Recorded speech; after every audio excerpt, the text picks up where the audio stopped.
Hola, mi nombre es Clara y hoy daré voz a una historia, pero antes de comenzar, necesito que te prepares. Nada de lo que escucharás es tan simple como parece. Quédate hasta el final. Nuestros queridos suscriptores son los verdaderos protagonistas. Hay cosas que una lleva toda la vida guardando en silencio. Cosas que pesan tanto que a veces te despiertas en la madrugada con el corazón apretado, sin saber muy bien por qué. Te levantas, caminas por la casa vacía, te preparas un té que no vas a tomar y te quedas mirando por la ventana mientras afuera todavía está oscuro. Y en ese silencio, en esa soledad de las 4 de la mañana, los recuerdos vuelven, uno por uno, como olas que no pediste pero que igual te mojan los pies. Yo tengo 59 años, me llamo Estela, y recién ahora, después de tanto tiempo, siento que puedo contar lo que viví. No para quejarme, no para que me tengan lástima, sino porque necesito sacarlo de adentro, porque hay cosas que si no las dices, se quedan ahí, enquistadas, pudriéndose en silencio. Y también porque tal vez alguien que me escuche esté pasando por algo parecido y necesite saber que se puede salir de ahí, que se puede sobrevivir, que se puede incluso volver a ser feliz. Yo era muy joven cuando todo empezó. Tenía 18 años y ya cargaba con una vida que no me correspondía. Cuidaba a mis 4 hermanos menores, todos dependían de mí. El más chiquito tenía apenas 6 años, el mayor 13. Yo era quien los levantaba para ir a la escuela, quien les preparaba el desayuno con lo poco que había, quien revisaba que tuvieran los cuadernos listos, quien les lavaba la ropa en la noche para que estuviera seca el día siguiente. Y además de eso, trabajaba en el campo, desde que salía el sol hasta que se escondía. En verano, bajo un calor que te mareaba. En invierno, con las manos tan heladas que dolía sostener las herramientas. No tuve lo que se dice una infancia. No hubo juegos, no hubo amigas con las que salir a caminar o a reírse de tonterías, no hubo fiestas de 15 años, no hubo nada de eso. Solo responsabilidades que me cayeron encima sin que nadie me preguntara si podía con ellas. Mi mamá trabajaba todo el día. Se iba antes del amanecer y volvía cuando ya era de noche. Mi papá había fallecido cuando yo tenía 11 años, y como yo era la mayor, simplemente me tocó. Nadie me explicó cómo criar a 4 niños, nadie me enseñó a cocinar con casi nada, nadie me dijo cómo lidiar con el miedo de no tener suficiente para el día siguiente. Simplemente tuve que aprenderlo sola, equivocándome, llorando en silencio para que mis hermanos no me vieran. Recuerdo que a veces me miraba al espejo y no reconocía a la persona que me devolvía la mirada. Tenía 18 años, pero parecía mucho mayor. Tenía ojeras profundas, las manos ásperas y agrietadas, el pelo sin brillo y una tristeza en los ojos que no sabía de dónde venía, pero que estaba ahí, siempre. En ese tiempo yo soñaba con algo diferente, con algo lindo, con que un día las cosas cambiarían. Me imaginaba en una casa propia, con un marido que me quisiera, con hijos que yo pudiera criar sin tanto miedo. Soñaba con despertarme sin esa angustia en el pecho, con tener suficiente comida en la alacena, con poder comprarles ropa nueva a mis hermanos en lugar de arreglar la misma remera por 5ª vez. Y un día, en un congreso de la iglesia al que fui más por obligación que por ganas, conocí a un muchacho. Era joven como yo, tendría unos 20 años. Tenía una sonrisa amable y me miraba de una manera que me hacía sentir importante, como si yo fuera alguien que merecía ser vista, como si no fuera solo la hermana mayor cansada, o la muchacha que trabajaba en el campo, o la que siempre tenía la ropa desgastada. Empezamos a hablar ese día. Hablamos de la iglesia, de Dios, de nuestras familias. Él me contó que también venía de una familia humilde, que también había pasado necesidades, y yo sentí que me entendía, que sabía lo que era levantarse sin saber si iba a haber qué comer. Luego empezamos a escribirnos. Vivíamos en pueblos distantes. Él vivía a casi 3 horas de donde yo estaba, pero no importaba.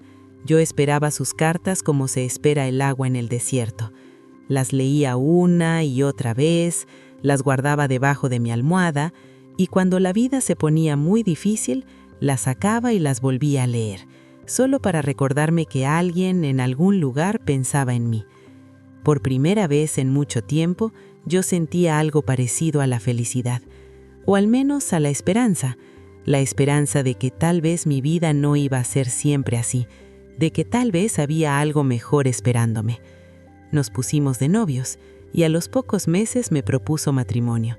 Tenía 18 años recién cumplidos, él tenía 20. Mis hermanos todavía me necesitaban. Mi mamá me dijo que esperara, pero yo no quise, porque en mi cabeza ese era mi cuento de hadas, mi salida, mi oportunidad de tener una familia propia, una vida donde yo fuera la esposa, la que recibe cuidados, y no solo la que los da. Nos casamos un sábado de octubre. Hizo calor ese día. Yo me puse un vestido blanco que me prestó una prima. No era nuevo, tenía algunas manchas que intentamos disimular con encaje, pero a mí me pareció el vestido más hermoso del mundo. Me casé virgen, llena de ilusiones, creyendo que el matrimonio era eso que mostraban en la iglesia: 2 personas que se apoyan, que se cuidan, que construyen juntos un futuro. Y la luna de miel fue en una iglesia vieja que estaba en un pueblo cercano. No teníamos dinero para un hotel, ni siquiera para una posada humilde, así que el pastor nos prestó una habitación que había en el fondo de esa iglesia. Era un cuarto pequeño, con una cama vieja y colchón hundido. Las paredes estaban descascaradas, había palomas anidando en las vigas del techo, y en la noche se escuchaban sus arrullos mezclados con el viento que se colaba por las rendijas de la ventana. No fue lo que soñé, ni de cerca. Yo había imaginado algo romántico, algo especial, pero me dije a mí misma que no importaba, que lo importante era estar juntos, que con amor todo lo demás se iba a dar. Qué ingenua fui. Nuestra primera casa fue muy humilde, muy pobre. Era una casita de madera con techo de zinc. Cuando llovía, el ruido era tan fuerte que no podíamos ni hablar. El piso era de tierra, las paredes tenían huecos por donde entraban los bichos. No teníamos casi nada. Una cama, una mesa, 2 sillas, una ollita para cocinar. Eso era todo. Mi abuelo, el papá de mi mamá, era un hombre que tenía bastante dinero. Tenía tierras, ganado, propiedades, pero era también un hombre duro, de esos que creen que la gente joven tiene que ganarse todo con esfuerzo. Cuando nos casamos, nos cedió unas plantaciones pequeñas para que las cuidáramos. El trato era simple. Nosotros trabajábamos la tierra y él nos daba un porcentaje de lo que se cosechara. No era mucho, pero era algo. Era suficiente para sobrevivir si los 2 trabajábamos. Pero mi marido no quería trabajar en el campo. Decía que estaba cansado, que ese trabajo era muy duro, que no le gustaba, que él iba a buscar otra cosa mejor. Pero nunca buscó nada. Se quedaba en la casa, dormía hasta tarde, y yo, que ya estaba embarazada de 3 meses, iba sola a las plantaciones. Me acuerdo de esos días con una claridad dolorosa. Me levantaba antes del amanecer, me preparaba algo rápido para comer y caminaba los 20 minutos hasta las tierras de mi abuelo.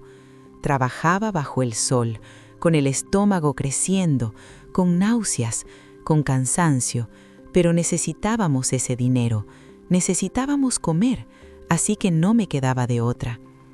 Cuando ya estaba de 6 meses, el cuerpo no me dio más. No podía agacharme, no podía cargar peso, tenía las piernas hinchadas y tuve que dejar de ir. Le dije a mi marido que ahora le tocaba a él, que yo ya no podía, que teníamos que seguir trabajando esas tierras porque era nuestro único ingreso. Pero él no fue, ni un solo día. Decía que iba a ir mañana, y mañana se convertía en pasado mañana, y pasado mañana se convertía en la semana siguiente, y así, hasta que mi abuelo se cansó y le dio las tierras a otro familiar.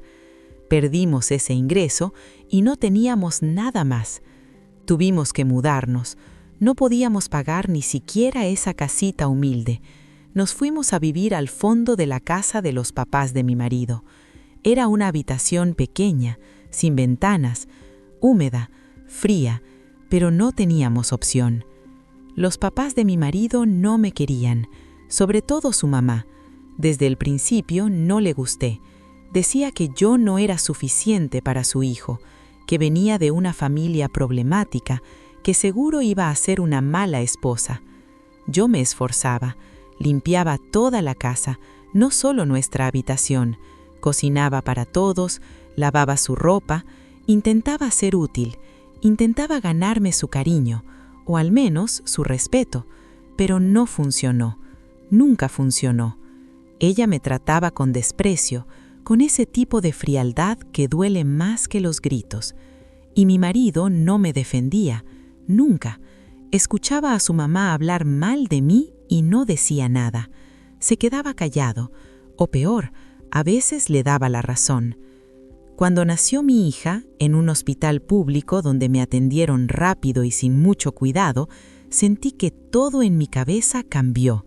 La vi, tan chiquita, tan frágil, con sus ojitos cerrados y sus manitas apretadas, y algo se rompió dentro de mí, o tal vez se arregló, no sé, solo sé que en ese momento entendí que ya no se trataba de mí, ya no se trataba de aguantar por aguantar, se trataba de ella, de darle un futuro mejor, de que ella no tuviera que pasar lo que yo pasé.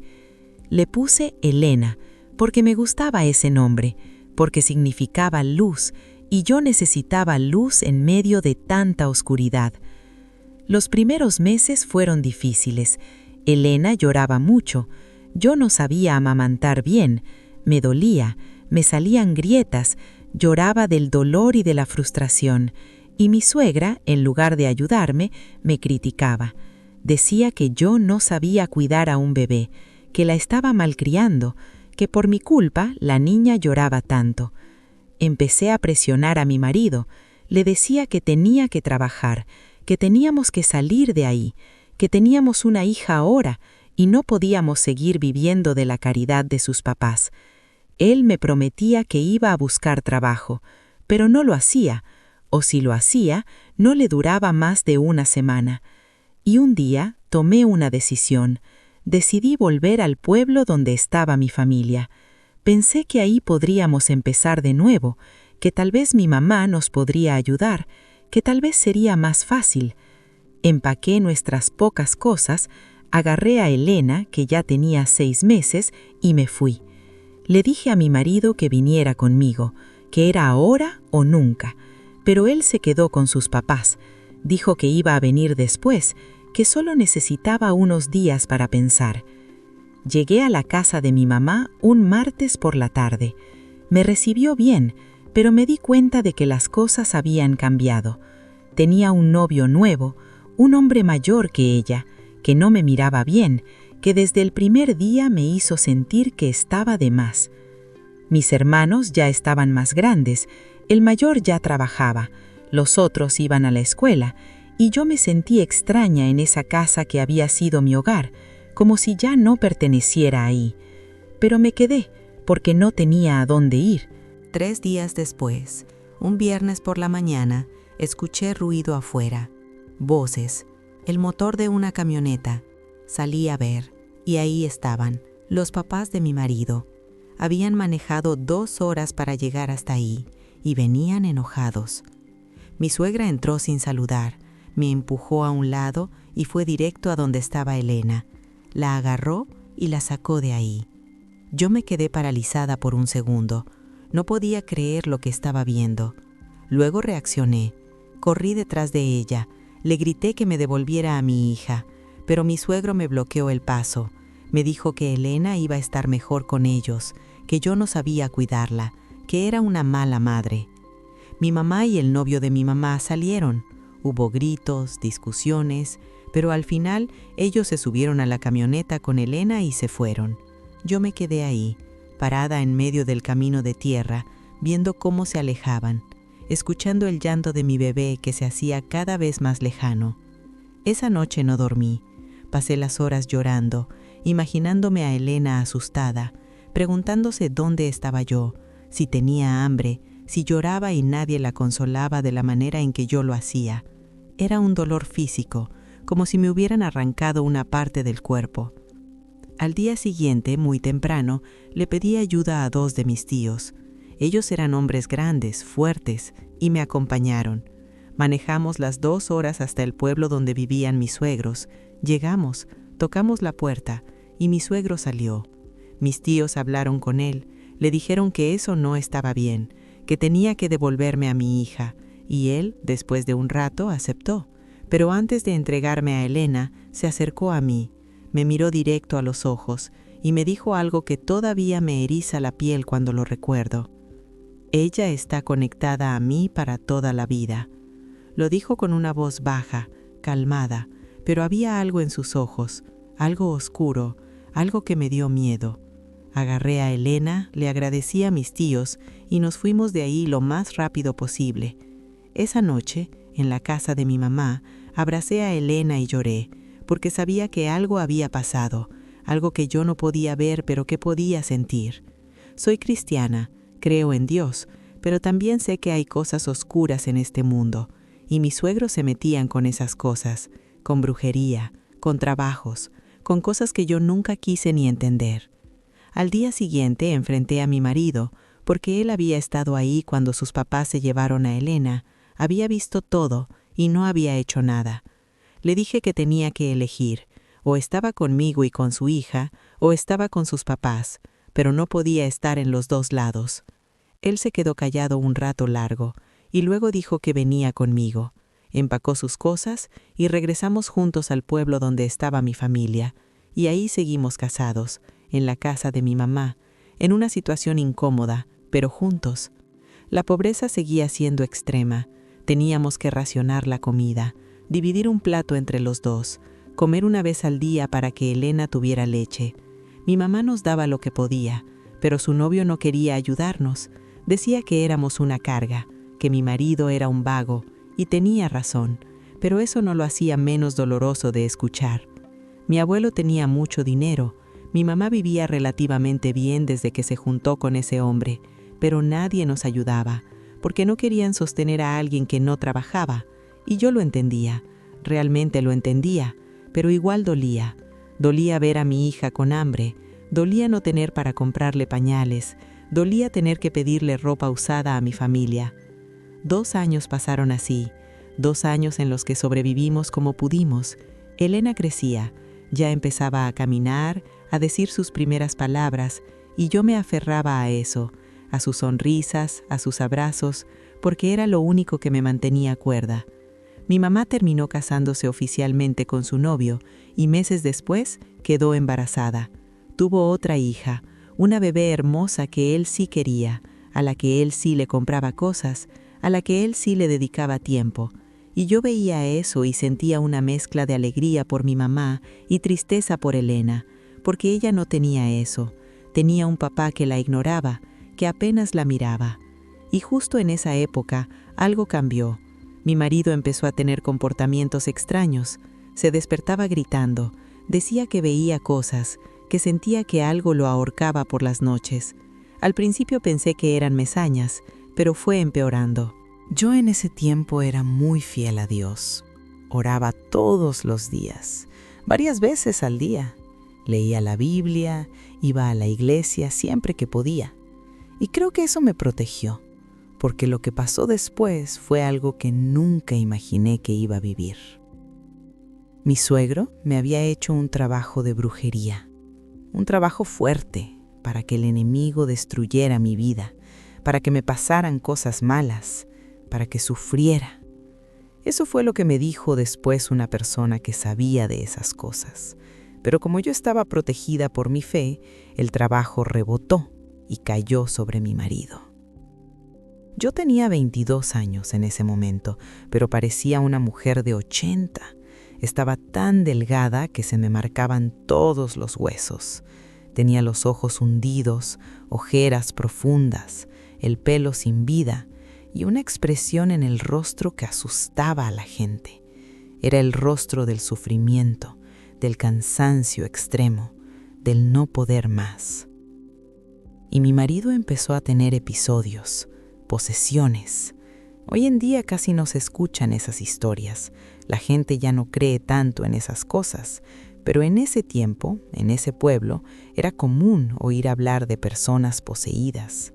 Yo nunca había visto algo así, hasta que lo viví en mi propia casa. Duraron 3 meses. 3 meses que fueron un infierno real. No estoy exagerando, no estoy inventando. Fue exactamente así. Elena tenía 3 años y ella podía ver cosas que yo no veía. Lloraba diciendo bicho, bicho, señalando a su papá. Se escondía detrás de mí, temblaba, y yo solo podía abrazarla y decirle que todo iba a estar bien, aunque yo misma no lo creía. Él intentaba ahorcarse por las noches. Yo me despertaba con el sonido de su respiración entrecortada y lo encontraba con las manos en su propio cuello, con los ojos en blanco, intentando quitarse la vida. Tuve que atarlo a la cama algunas noches, con cuerdas, como si fuera un animal, y eso me partía el alma, pero no sabía qué más hacer. Rompía todo lo que encontraba, platos, sillas, la mesa, todo. En cuestión de minutos podía destruir todo lo poco que teníamos, y luego se quedaba ahí, sentado en medio de los escombros, riendo, con una risa que no era de él, una risa que me helaba la sangre. Se escapaba al centro del pueblo, en medio de la noche, corriendo, gritando cosas sin sentido. Asustaba a la gente. Los vecinos empezaron a hablar, a decir que era peligroso, que teníamos que hacer algo. Y yo no sabía qué hacer. No teníamos dinero para llevarlo a un médico, y aunque lo tuviéramos, sabía que esto no era algo que un médico pudiera curar. Yo solo podía orar. Oraba todo el tiempo, en la mañana, en la tarde, en la noche, en la madrugada cuando él tenía un episodio. Oraba con lágrimas corriendo por mi cara. Oraba hasta quedarme sin voz. Oraba pidiendo un milagro. Un día fue especialmente malo. Él tuvo un episodio muy fuerte, tan fuerte que mi mamá tuvo que pedir ayuda. Vinieron hombres de la iglesia, 11 hombres. Todos grandes, todos fuertes, y aún así les costó sujetarlo. Y mientras lo sujetaban, una voz salió de él, pero no era su voz, era una voz ronca, grave, que venía de su estómago, y esa voz empezó a hablar, a revelar secretos de cada uno de esos hombres, cosas que nadie sabía, cosas íntimas, pecados escondidos, infidelidades, robos, mentiras. Uno por uno, esa voz iba diciendo cosas que dejaban a los hombres pálidos, asustados. Solo de uno no tenía nada que decir. Era el hombre más viejo del grupo, un hombre que siempre había sido recto, bueno, fiel a Dios. Y cuando la voz intentó hablar de él, solo salió silencio. Y luego la voz dijo, «Más 3 están viniendo», y soltó una risa maléfica que hizo que todos se estremecieran. Puede sonar a ficción, puede sonar a algo inventado, pero fue exactamente lo que pasó, y los 11 hombres que estuvieron ahí ese día pueden confirmarlo. Algunos ya fallecieron, pero los que queden, si les preguntas, te dirán lo mismo. Después de eso, la iglesia se organizó. Hicieron cadenas de oración, ayunos, vigilias, y yo también oraba. Oraba con todo lo que tenía, con toda mi fe. Hice una oración sincera a Dios. Le pedí un milagro en la vida de mi marido. Le dije que yo ya no podía más, que necesitaba ayuda, que necesitaba que Él interviniera. Y un día, de repente, todo paró. Mi marido se despertó, tranquilo, me miró y me dijo, «¿Qué pasó?». No se acordaba de nada. De los últimos 3 meses, nada. Era como si hubiera estado dormido todo ese tiempo. El enemigo lo dejó ir, las posesiones pararon, y yo supe que Dios había escuchado mi oración. Pero el pueblo no olvidó. Nuestra familia había quedado marcada. La gente nos miraba diferente, con miedo, con desconfianza. Los niños ya no querían jugar con Elena, los vecinos ya no nos saludaban, y yo sabía que no podíamos quedarnos ahí. Decidimos irnos a una ciudad grande, a empezar de cero, a dejar atrás todo ese horror. Y así lo hicimos. La ciudad fue un cambio fuerte. Era ruidosa, grande, llena de gente que no conocíamos, pero también fue liberador, porque ahí nadie sabía quiénes éramos, nadie sabía lo que habíamos pasado. Podíamos empezar de nuevo. Mi marido, por primera vez en mucho tiempo, consiguió un trabajo. Empezó a ayudar al pastor de una iglesia grande. Era un trabajo estable, con un sueldo decente. No era mucho, pero comparado con lo que habíamos tenido, era un milagro. Nuestra vida mejoró. Pudimos rentar un departamento pequeño, nada lujoso, pero era nuestro. Tenía 2 cuartos, un baño, una cocina, y no había humedad, no había bichos. Las paredes estaban pintadas y había ventanas con vidrios que cerraban bien. Elena entró a una buena escuela, una escuela pública, pero limpia, con maestras que parecían preocuparse por los niños. Ella ya tenía 5 años, era una niña inteligente, curiosa, le gustaba aprender, y verla con su uniforme, con sus cuadernos nuevos, con una mochila que le habíamos podido comprar, me llenaba el corazón. Cuando Elena cumplió 6 años, descubrí que estaba embarazada de nuevo. No lo habíamos planeado, pero pasó. Las cosas habían mejorado, pero aún así el dinero era justo. No teníamos para pagar un ultrasonido privado, y en el hospital público la lista de espera era tan larga que sabía que no iba a llegar a hacerme uno antes de que naciera el bebé. No sabía el sexo, y mi marido soñaba con un varón. Hablaba de eso todo el tiempo, de cómo le iba a enseñar a jugar fútbol, de cómo iba a ser su compañero, cómo iba a llevar su apellido con orgullo. Y yo solo asentía, porque yo estaba feliz con lo que viniera. Niño o niña, me daba igual, solo quería que naciera sano. Cuando llegó el día del parto, fue rápido, más rápido que con Elena. Y cuando escuché el llanto, le pregunté a la doctora, ¿qué eres? Y ella dijo, otra niña. Otra niña, hermosa, perfecta, pero otra niña. Y mi marido, que había estado esperando afuera, cuando se enteró, su rostro cambió. No dijo nada, pero vi la decepción. La vi tan clara como si me la hubiera gritado en la cara. No sonrió, no pidió cargarla, solo asintió y se fue. Eso me dolió.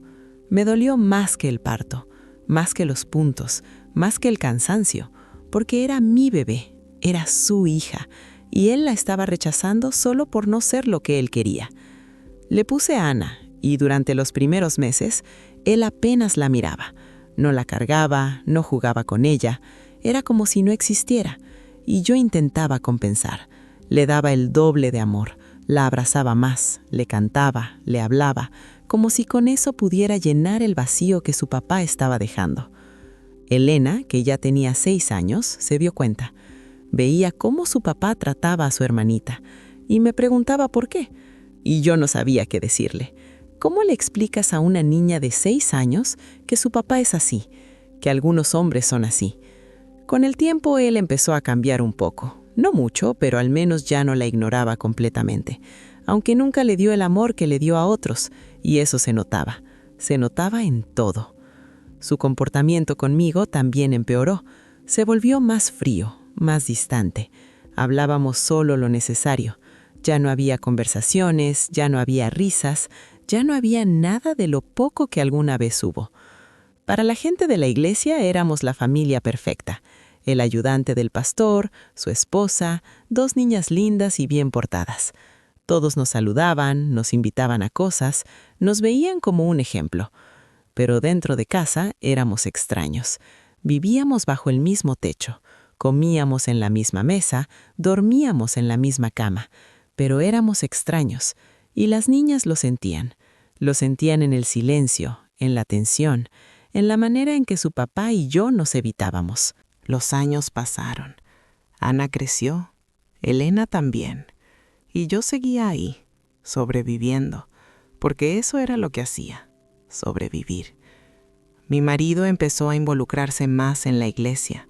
Específicamente empezó a ayudar a niños de la calle, niños que vivían en situación de pobreza, que no tenían familias, que dormían en las calles o en refugios, y él organizaba actividades para ellos, les daba comida, ropa, les enseñaba la Biblia.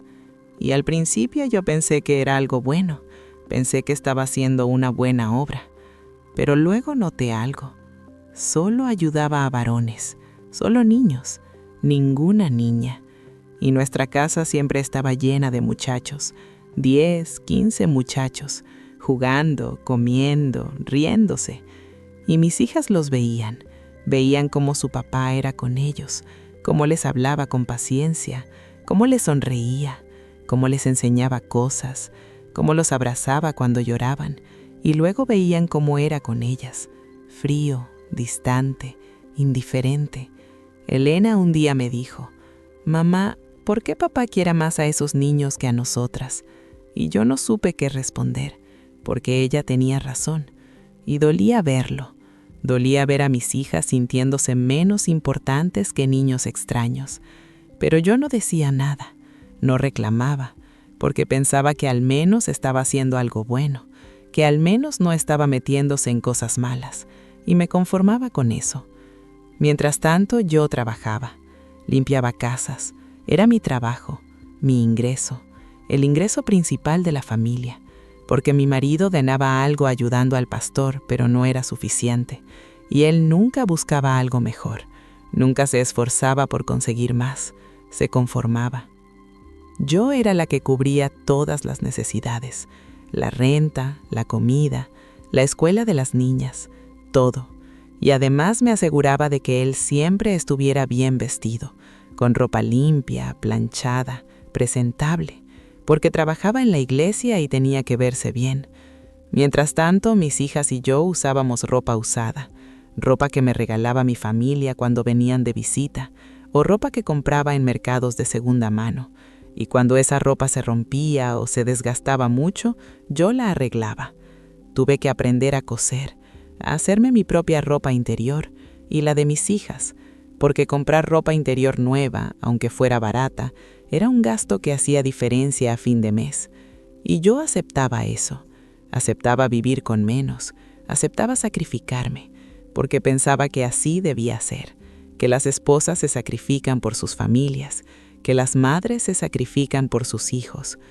Una de mis patronas, la señora Marta, se volvió mi amiga. Era una mujer mayor, viuda, sin hijos, y me trataba bien, me pagaba bien, me daba propinas, y cuando se enteraba de que era el cumpleaños de una de mis hijas, les compraba regalos, pequeños, pero regalos al fin. Los pocos juguetes nuevos que mis hijas tuvieron fueron gracias a ella.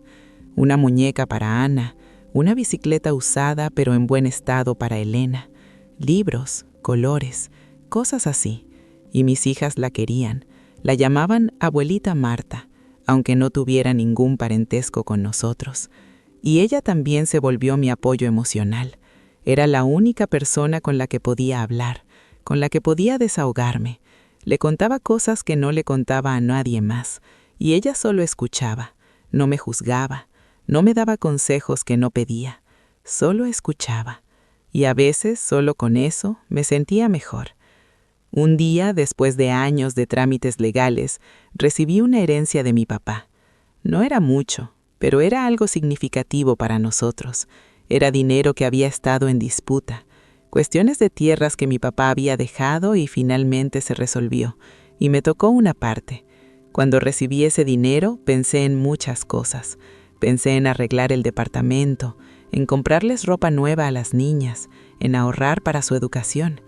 Pero mi marido tenía otros planes. Quería comprar cosas para la iglesia, un equipo de sonido nuevo, sillas, cosas así. Y yo se lo di, todo. No guardé nada, no reclamé, porque pensaba que si lo hacía, tal vez las cosas mejorarían entre nosotros. Tal vez me vería diferente, tal vez me valoraría. Pero no pasó nada de eso. Gastó el dinero y todo siguió igual. Elena creció. A los 12 años era una niña muy inteligente, muy madura para su edad. Había pasado por cosas que ningún niño debería pasar, y eso la hizo crecer rápido, demasiado rápido. Su sueño era estudiar en un internado, un colegio que quedaba en otra ciudad, donde los alumnos vivían ahí durante la semana y solo volvían a casa los fines de semana. Era un colegio bueno, con buenos maestros, con oportunidades, pero era caro, muy caro para nosotros. Mi marido, no sé cómo, consiguió una plaza para ella. Habló con el director, le explicó nuestra situación, le dijo que era ayudante del pastor, que éramos una familia de la iglesia, y el director, por alguna razón, aceptó darle una beca. No completa, pero sí un descuento grande. Elena estaba feliz, más feliz de lo que la había visto en mucho tiempo, y yo también estaba feliz por ella, pero al mismo tiempo me dolía. Me dolía pensar en que se iba a ir, en que no la iba a ver todos los días, en que se iba a perder tanto de su vida cotidiana. Los primeros meses fueron muy difíciles, para las dos. Ella lloraba cuando hablábamos por teléfono. Me decía que extrañaba la casa, que extrañaba a Ana, que extrañaba mi comida, y yo también lloraba, después de colgar, para que ella no me escuchara. Pero sabía que era bueno para ella, que ahí podía tener un futuro mejor, que ahí tenía oportunidades que yo nunca había tenido. Así que me tragaba el dolor y la animaba. Le decía que era fuerte, que podía con eso, que estaba orgullosa de ella. Y poco a poco, ella se adaptó. Empezó a hacer amigas, a involucrarse en actividades, me contaba de sus clases, de sus maestros, y yo escuchaba cada detalle, como si así pudiera estar más cerca de ella. Y entonces, un sábado por la mañana, todo cambió. Era un día normal, o al menos empezó siendo normal. Me levanté temprano, preparé el desayuno, Ana todavía dormía. Mi marido se despertó, se sentó en la mesa, yo le serví su café y él solo se quedó mirándome. Y luego, con una voz fría, plana, sin emoción, me dijo: «No quiero estar más casado contigo». Me quedé quieta, con la jarra de café en la mano, esperando que dijera algo más, que dijera que era broma, que explicara algo. Pero siguió hablando. «No soy feliz contigo, nunca lo fui. Solo me casé contigo porque tu abuelo tenía dinero. Pensé que me iba a ayudar, que íbamos a vivir bien, pero ni para eso sirvió». Cada palabra era como un puñal, frío, preciso, certero. Intenté hablar, intenté preguntar por qué, intenté entender, pero él solo movió la cabeza. «Ya está decidido, me voy». Y se levantó, subió a nuestra habitación, empacó algunas cosas en una mochila y bajó. Ana se había despertado con el ruido, salió de su cuarto y vio la escena, a su papá con la mochila, a mí con lágrimas en los ojos, y entendió que algo malo estaba pasando. «¿A dónde vas, papá?», preguntó con su vocecita de niña de 6 años. Él la miró y le dijo: «Me voy, tu mamá y yo ya no vamos a estar juntos». Y Ana empezó a llorar.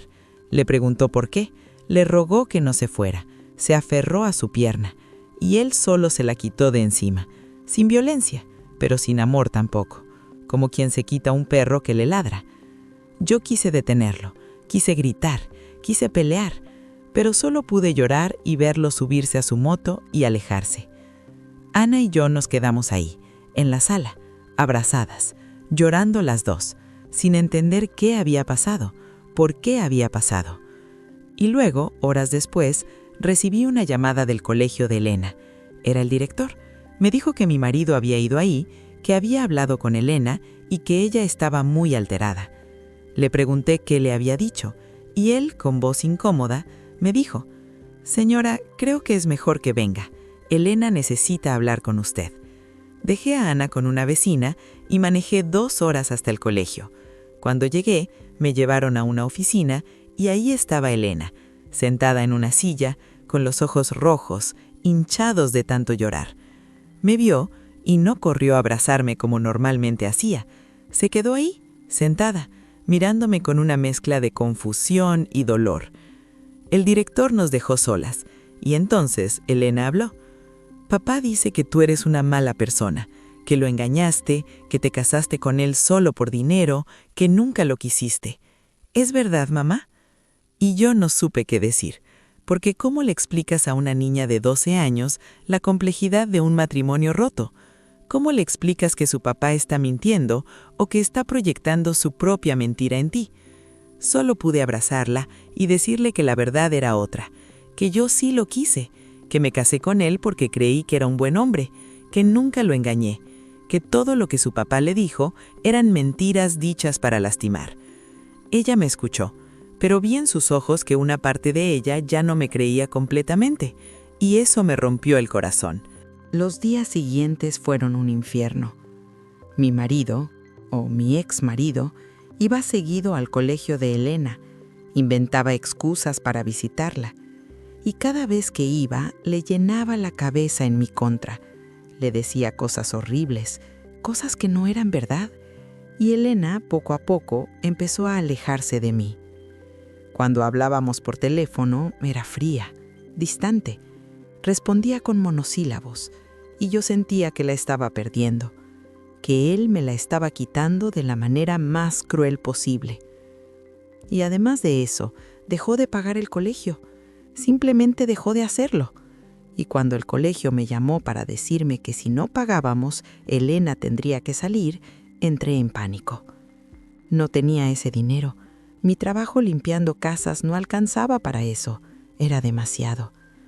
Hablé con la señora Marta, le conté lo que estaba pasando, y ella, sin que yo se lo pidiera, me dijo que ella pagaría el colegio, que Elena era una buena niña, que merecía tener esa oportunidad. Lloré de agradecimiento y acepté, porque no tenía otra opción. Pero meses después recibí otra llamada del colegio. Era peor que la anterior. Elena había intentado quitarse la vida. Había tomado pastillas. Afortunadamente, una de sus compañeras la encontró a tiempo. La llevaron al hospital, le hicieron un lavado de estómago y la salvaron. Cuando llegué al hospital, estaba sedada, pálida, con tubos conectados, y verla así fue lo más doloroso que he vivido, más doloroso que todas las humillaciones, más doloroso que la pobreza, más doloroso que todo. Hablé con los médicos, con los psicólogos del colegio, y todos coincidieron en lo mismo. Elena no podía quedarse ahí. Necesitaba estar en casa, necesitaba apoyo constante. Así que la saqué del colegio, le agradecí a la señora Marta por todo lo que había hecho y traje a Elena de vuelta. Los primeros días fueron difíciles.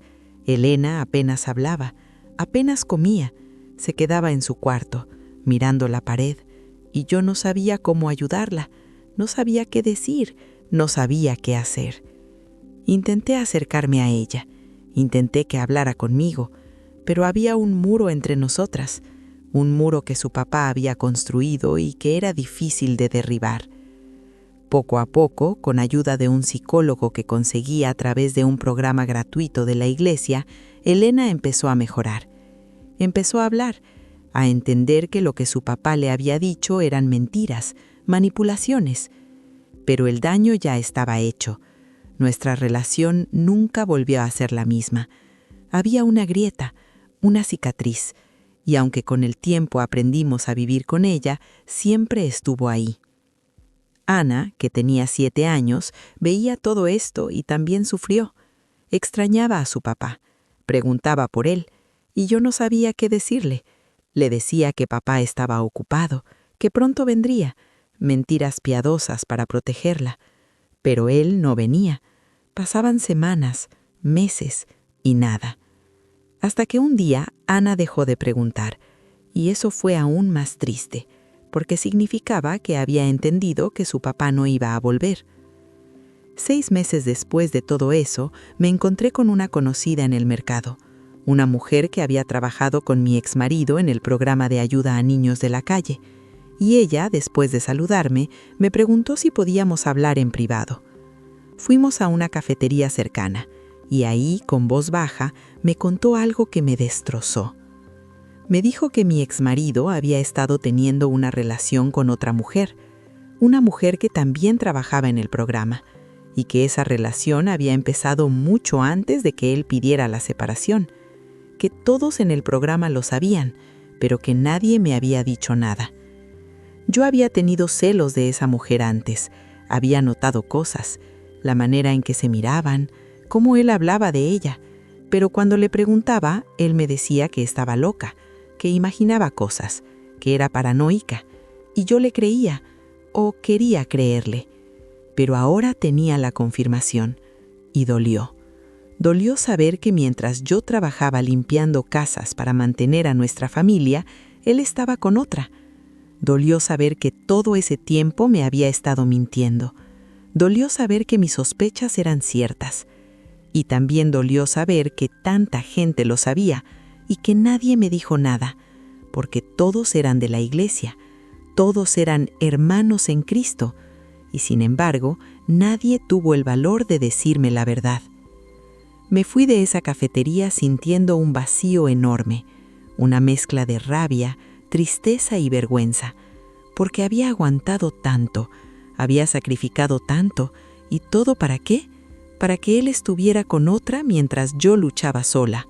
1 año pasó, 1 año de intentar reconstruir mi vida y la de mis hijas, 1 año de trabajar más horas para poder pagar todas las cuentas sola, 1 año de noches sin dormir, de preocupaciones, de miedos.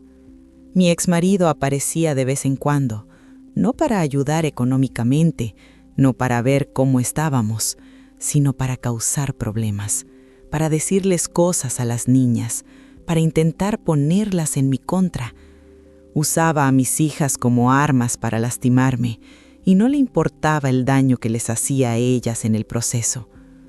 Elena, que ya tenía 13 años, empezó a darse cuenta, empezó a ver a su papá como realmente era, y eso también fue doloroso para ella, porque es difícil aceptar que tu papá no es el héroe que creías que era. Ana, más chica, todavía no entendía del todo, pero también empezaba a notar cosas. Y entonces, un día, algo pasó que cambió todo, algo que nunca imaginé, algo tan horrible que todavía me cuesta creerlo. Una persona muy importante en la administración de la iglesia vino a hablar conmigo. Era un hombre mayor, serio, respetado, y me pidió hablar en privado. Nos sentamos en mi sala y él, con voz temblorosa, me contó algo que me dejó sin aire. Me dijo que mi exmarido había abusado de niños, de los niños del programa de ayuda, de esos niños que iban a nuestra casa, que confiaban en él, que lo veían como un mentor. No de todos, pero sí de al menos 7 que habían hablado, 7 niños que habían denunciado. Me quedé en silencio, procesando, intentando entender. No podía ser cierto, no podía ser, pero la expresión en el rostro de ese hombre me decía que sí lo era. Me contó que cuando los primeros niños hablaron, la iglesia investigó, discretamente, y encontraron que era cierto, que había pruebas, testimonios consistentes, y que confrontaron a mi exmarido. Y él, en lugar de negarlo, huyó, renunció a su cargo, y pidió la separación conmigo días después. La iglesia, en lugar de ir a la policía, hizo un acuerdo con él. Si desaparecía, si no volvía a trabajar con niños, si se iba y no causaba problemas, no lo denunciarían, porque tenían miedo del escándalo, miedo de que la reputación de la iglesia se viera afectada. Y ese hombre vino a decirme esto porque tenía miedo, miedo de que mis hijas se enteraran por otra vía, miedo de que eso las afectara aún más, y quería que yo lo supiera para que pudiera protegerlas. Me quedé ahí, sentada, sin poder moverme, sin poder hablar, sintiendo que el mundo se caía a pedazos alrededor mío. Porque ¿cómo procesas eso? ¿Cómo entiendes que la persona con la que te casaste, con la que tuviste hijas, con la que compartiste tantos años, es un monstruo? Y peor aún, ¿cómo no lo vi? ¿Cómo no me di cuenta? Todos esos niños en mi casa, y yo ahí, cocinando para ellos, sirviéndoles, sin saber lo que estaba pasando. Me sentí sucia, culpable, como si yo también fuera responsable de alguna manera, aunque sé que no lo fui, pero el sentimiento estaba ahí. Esa noche lloré como nunca había llorado, un llanto profundo, desgarrador, de esos que salen del alma, y tomé una decisión. Mis hijas no podían saber, no todavía, eran muy chicas y ya habían sufrido tanto, ya habían pasado por tanto. Esto las destruiría. Así que guardé el secreto y empecé a alejar a mis hijas de su papá, poco a poco, sin que se dieran cuenta de la razón real. Cada vez que él llamaba, yo inventaba excusas, que las niñas estaban ocupadas, que estaban durmiendo, que tenían tarea, lo que fuera. Y cuando él aparecía en persona, yo estaba ahí, como barrera. No lo dejaba estar a solas con ellas, nunca. Él se enojaba, me reclamaba, me decía que lo estaba alejando de sus hijas, y yo solo decía que ellas no querían verlo, que estaban molestas con él por cómo nos había tratado. Y con el tiempo, él dejó de insistir, dejó de llamar, dejó de aparecer, y desapareció de nuestras vidas. Los años pasaron. Elena y Ana crecieron, se hicieron mujeres, mujeres fuertes, a pesar de todo, o tal vez por todo. Cuando Elena cumplió 18 años, le conté la verdad, toda la verdad, sobre lo que su papá había hecho, sobre por qué realmente lo alejé de ellas. Ella lloró, se enojó, pasó por todas las etapas, negación, rabia, tristeza y finalmente aceptación. Y me agradeció por haberla protegido, por haber sido fuerte cuando ella no podía hacerlo. Ana se enteró un año después y tuvo la misma reacción. Y las dos, juntas, tomaron la decisión de no tener más contacto con su papá, de cerrar ese capítulo, de seguir adelante sin él. Hoy Elena está casada. Tiene 2 hijas hermosas, 2 niñas que son la luz de mi vida. Trabaja como maestra y es una excelente madre, paciente, amorosa, todo lo que su papá no fue. Ana también está casada, trabaja en una oficina y aunque todavía no tiene hijos, está feliz. Tiene un marido que la respeta, que la quiere, que la trata bien. Las 2 lograron romper ese ciclo de falta de amor, de maltrato, de abandono, y eso para mí es el mayor logro, porque pudieron haber repetido los patrones, pudieron haber buscado hombres como su papá, pero no lo hicieron, eligieron diferente, y eso me llena de orgullo. Yo pasé 12 años sola después de la separación, 12 años en los que no quise saber nada de relaciones, de hombres, de nada. Solo me enfoqué en trabajar, en criar a mis hijas, en sobrevivir. Fueron años difíciles, económicamente, emocionalmente, pero también fueron años de crecimiento, de aprender a estar sola sin sentirme sola, de aprender a ser yo sin depender de nadie.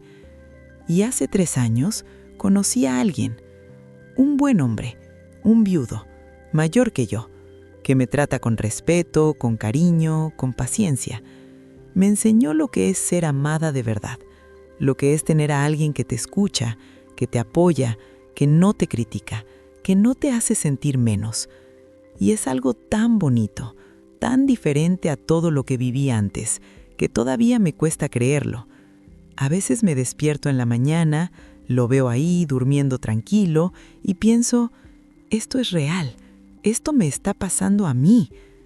No vivimos juntos, porque yo quiero ir despacio, y él lo entiende, lo respeta, no presiona. Y eso también es nuevo para mí, estar con alguien que respeta mis tiempos, mis miedos, mis cicatrices. Mirando hacia atrás, no sé si hice todo bien. Tal vez me equivoqué en muchas cosas. Tal vez debí haber salido antes de ese matrimonio. Tal vez debí haber denunciado lo que pasó. Tal vez debí haber hecho muchas cosas diferente. Pero en ese tiempo no sabía cómo. No sabía que podía. No sabía que tenía opciones. Pensaba que el matrimonio era aguantar, que era sacrificarse, que Dios quería que yo soportara todo, que una buena esposa se quedaba sin importar qué. Y eso es lo que me enseñaron. Mi mamá, la iglesia, la sociedad, todas me dijeron lo mismo. Aguanta, soporta, ora, y las cosas van a mejorar. Pero no mejoraron, empeoraron. Y me tomó años entender que Dios no quiere que vivamos así, que el amor no duele, que el respeto no se ruega, y que está bien poner límites, está bien decir basta, está bien irte cuando te están haciendo daño. Hoy sé eso, hoy lo tengo claro, pero me tomó más de 30 años aprenderlo. Mis hijas me lo dijeron hace poco, en una cena que tuvimos las 3. Me agradecieron por haber sido fuerte, por haberlas sacado de ahí, por no haber dejado que su papá siguiera lastimándolas. Y eso para mí vale más que cualquier otra cosa. Saber que a pesar de todo, a pesar de los errores, a pesar de las veces que no supe qué hacer, hice lo suficiente, hice lo mejor que pude con lo que tenía. Todavía hay días difíciles, días en los que los recuerdos vuelven y me duelen, días en los que me despierto con esa sensación pesada en el pecho, como si algo malo estuviera por pasar, y tardo unos segundos en recordar que ya pasó, que ya terminó, que estoy a salvo. Hay días en los que veo a un hombre que se parece a él, y el corazón se me acelera, y tengo que respirar profundo, recordarme que no es él, que aunque lo fuera, ya no tiene poder sobre mí.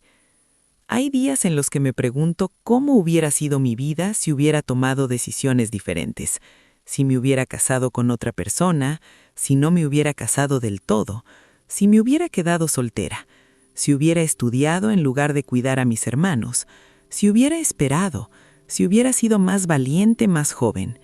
Son pensamientos que vienen, inevitables, como olas, y yo los dejo venir, los observo y los dejo ir, sin aferrarme, sin revolcarme en ellos, porque aprendí que esos y sí no llevan a ningún lado, solo te mantienen atrapada en un pasado que no puedes cambiar.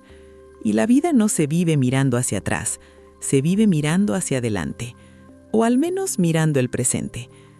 Pero ya no me paralizan esos pensamientos, ya no me definen, ya no me roban días enteros de paz, porque yo no soy lo que viví, no soy las cosas malas que me pasaron, no soy el abuso, no soy la pobreza, no soy el matrimonio fallido, no soy la esposa engañada, no soy ninguna de esas cosas.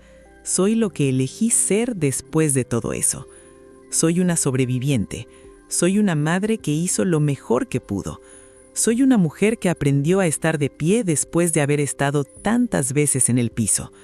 Soy alguien que eligió el amor cuando hubiera sido más fácil elegir el odio. Soy alguien que eligió la paz cuando hubiera sido más fácil quedarse en la amargura. Aprendí a coser mi propia ropa porque no había dinero, porque comprar un paquete de ropa interior, aunque fuera la más barata, significaba no tener para otra cosa. Significaba elegir entre eso y comida, entre eso y útiles escolares, entre eso y el pasaje del autobús. Así que pedí prestada una máquina de coser vieja, vi tutoriales, deshice ropa que ya no servía para usar la tela y aprendí, con los dedos pinchados, con puntadas torcidas, con errores y frustraciones, pero aprendí. Y al principio era solo necesidad, solo supervivencia, pero con el tiempo se volvió otra cosa. Se volvió terapia, algo que hacía para mí, algo que me daba satisfacción, ver una tela convertirse en algo útil, algo que yo había creado con mis manos. Hoy coso porque me gusta, porque es terapéutico, porque me relaja, porque cuando estoy ahí, con la máquina sonando, con las manos ocupadas, la mente se aquieta y encuentro paz en ese ritmo, en ese hacer, en ese crear. Les hago ropa a mis nietas ahora, vestiditos, blusitas, y ellas están felices. Me dicen, abuela, hazme uno igual pero en rosa. O, abuela, yo quiero uno con flores. Y yo se los hago, con amor, con tiempo, con dedicación. Y es tan diferente, tan sanador, hacer algo por amor y no por necesidad. Aprendí a orar porque sentía que me ahogaba, que el aire no me alcanzaba, que el mundo era demasiado pesado y yo muy chica para cargarlo. Oraba en la mañana antes de que todos se despertaban, oraba en la noche cuando todos ya se dormían. Oraba mientras lavaba ropa, mientras limpiaba, mientras trabajaba en el campo. Oraba sin parar, porque era lo único que me mantenía cuerda, lo único que me daba esperanza de que tal vez, algún día, las cosas iban a mejorar. Oraba con lágrimas, oraba con rabia, oraba con miedo, oraba con todo lo que tenía. Y no siempre sentía que alguien me escuchaba, no siempre sentía que mis oraciones servían de algo, pero las hacía igual, porque necesitaba creer que había algo más grande que yo, algo que me cuidaba, algo que tenía un plan aunque yo no lo entendiera. Hoy oro porque es mi refugio, mi paz, mi manera de conectar con algo más grande que yo. Ya no oro desde la desesperación, oro desde la gratitud, desde la calma, desde el reconocimiento de que a pesar de todo, seguimos aquí, de que a pesar de todo, estamos bien.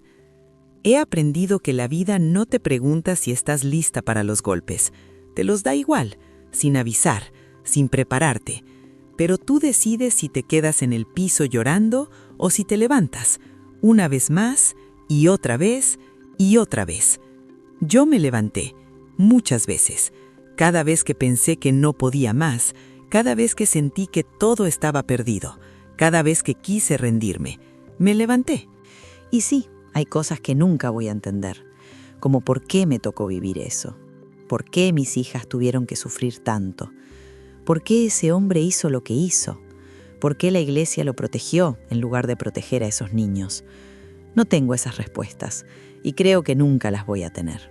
Y está bien, porque no las necesito para seguir adelante. Tengo otras cosas. Tengo a mis hijas, tengo a mis nietas, tengo a alguien que me quiere bien. Tengo paz, tengo un trabajo honesto, tengo un techo, tengo comida, tengo salud. Y tengo la certeza de que hice lo mejor que pude con lo que tenía en ese momento. Y eso es suficiente. No cuento esto para que me aplaudan, ni para que me digan que soy fuerte, porque honestamente no siempre me sentí fuerte. La mayoría del tiempo me sentí débil, asustada, perdida. Hubo días en los que no quería levantarme de la cama, días en los que pensé que no iba a poder con todo, días en los que quise rendirme. Ni para que me tengan lástima, porque ya no necesito lástima. Ya lloré suficiente, ya sufrí suficiente, y estoy en un lugar donde no necesito que nadie se compadezca de mí. Lo cuento porque sé que hay mujeres allá afuera pasando por algo parecido, mujeres que en este momento están leyendo esto o escuchando esto y se están viendo reflejadas, mujeres que están en ese matrimonio donde se sienten solas, aunque estén acompañadas, donde se sienten pequeñas, donde se sienten atrapadas, mujeres que creen que no pueden salir porque no tienen dinero, porque no tienen a dónde ir, porque tienen hijos, porque la familia no va a entender, porque la iglesia no lo va a aprobar, porque la sociedad las va a juzgar. Mujeres que creen que tienen que aguantar porque así es el matrimonio, porque así les enseñaron, porque eso es lo que hace una buena esposa, una buena madre, una buena cristiana. Mujeres que piensan que si se van a estar solas para siempre, que nadie más las va a querer, que ya están muy viejas, que ya están muy dañadas, que ya nadie va a mirarlas con amor. Y quiero que todas esas mujeres sepan algo que me hubiera gustado que alguien me dijera cuando yo tenía 20 años, cuando tenía 30, cuando tenía 40 y todavía estaba ahí, aguantando. No es así. No tienen que aguantar, no tienen que quedarse. No están obligadas a soportar el maltrato, el desprecio, la indiferencia, la infidelidad, el abuso, nada de eso. Sí se puede salir, sí hay vida después. Y no va a ser fácil, no voy a mentirles. Va a ser difícil. Van a tener miedo, van a dudar, van a llorar, van a tener noches de no dormir preguntándose si hicieron lo correcto, pero también van a tener días de paz, días en los que se van a despertar y van a respirar profundo y van a sentir que por fin pueden respirar completo. Días en los que se van a mirar al espejo y van a ver a alguien que no reconocían hace mucho, alguien con luz en los ojos, con una sonrisa verdadera, con dignidad. Y estar sola, si es que terminan estando solas, es 1000 veces mejor que estar mal acompañada, 1000 veces. Porque en la soledad al menos hay paz, hay silencio, hay espacio para sanar, hay espacio para crecer, hay espacio para descubrir quién eres cuando no estás gastando toda tu energía en sobrevivir una relación tóxica. Y que el amor verdadero, ese que te respeta, que te valora, que te hace sentir en paz, sí existe. Existe. No es un cuento de hadas, no es algo que solo sale en las películas. Es real, Pero primero tienes que aprender a dártelo tú misma. Tienes que aprender a quererte, a mirarte al espejo y en lugar de ver defectos, ver a una sobreviviente, ver a alguien que ha pasado por tanto y sigue aquí. Tienes que aprender a hablarte con amor, con compasión, de la manera en que le hablarías a una amiga querida que está sufriendo. Tienes que aprender a respetarte, a poner límites, a decir no, a decir esto no me gusta, esto me duele, esto no lo voy a tolerar, y mantenerte firme aunque la otra persona se enoje, aunque te manipule, aunque te diga que eres exagerada o dramática o loca. Tienes que aprender a valorarte, a saber que mereces cosas buenas, que no tienes que conformarte con migajas, que no tienes que agradecer que alguien te trate medio bien, que mereces que te traten completamente bien, todo el tiempo, no solo cuando les conviene. Y cuando aprendes todo eso, cuando realmente lo aprendes y lo aplicás, entonces sí, entonces estás lista para encontrar a alguien que te ame bien, porque ya no vas a aceptar menos, porque ya no vas a confundir migajas con banquete, porque ya sabes cómo se siente el amor verdadero porque te lo estás dando a ti misma. Yo tardé muchos años en entenderlo, demasiados, 56 años para ser exacta. 56 años de mi vida pasaron antes de que entendiera estas cosas, antes de que me diera cuenta de que merecía más, de que podía tener más, de que era suficiente tal cual era. Y hoy, a mis 59 años, puedo decir que estoy bien, que estoy en paz, que mis hijas están bien y que eso es lo único que importa. Así que si estás pasando por algo parecido, escúchame bien, no te rindas, no te quedes donde te hacen daño. No te conformes con las migajas. No creas las mentiras que te dicen para hacerte sentir pequeña. Busca ayuda. Habla con alguien. Hay organizaciones, hay personas, hay lugares. No estás sola aunque te sientas así. Y sobre todo, créeme cuando te digo que mereces algo mejor, porque sí lo mereces. Todas lo merecemos. Esta es mi historia. La conté como pude, con el corazón en la mano, con las lágrimas todavía cerca, pero también con esperanza, con paz, con la certeza de que valió la pena sobrevivir. Y si llegaste hasta aquí, si me escuchaste hasta el final, te agradezco. De verdad, gracias por darme este espacio, por permitirme contar lo que viví. Me gustaría saber qué opinás, si pasaste por algo parecido, si conoces a alguien que esté viviendo esto ahora mismo, déjamelo en los comentarios, porque a veces solo necesitamos saber que no estamos solas, que alguien más nos entiende, que alguien más pasó por lo mismo y sobrevivió. Y si eres esa persona que está pasando por algo así ahora mismo, déjame decirte una cosa más. Vas a salir de esto. No sé cuándo, no sé cómo, pero vas a salir. Y vas a estar bien. Te lo prometo. Y esta fue la historia de hoy. Si quieres que le dé voz a la tuya, envíamela al correo que está en la descripción. Aquí, tú que estás suscrito, eres el verdadero protagonista. Hasta la próxima historia.